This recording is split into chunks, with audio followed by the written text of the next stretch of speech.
We are on the right-hand side of the locomotive at the firebox to talk about our oil pan fabrication project this winter.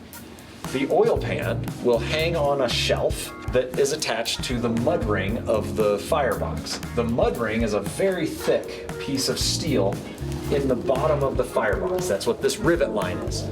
In the mud ring, there are studs that Baldwin installed, and from that, we're gonna hang this shelf off of those studs.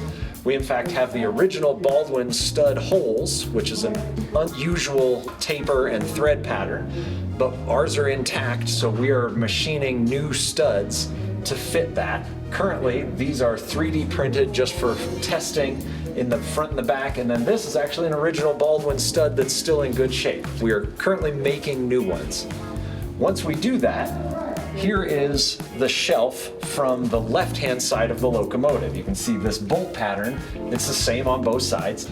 And when this is bolted here onto the mud ring, this shelf will be trowed inside the firebox by about 2 inches. On that shelf, we will hang the entire oil pan, which is where the oil burner and all of the fire brick will sit. But this is the next step for us, is fabricating the shelf, fitting the shelf, and then we'll start welding the oil pan into the firebox. We're at the left-hand side of the locomotive where we're going to temporarily reinstall our main rod. The main rod connects from the crosshead. The crosshead slides on the crosshead guides, like so. The main rod connects from the crosshead pin back to the pin on the number 3 driver. The connecting rods then transmit that power from the number 3 pin to the number 2 and number 1 drivers.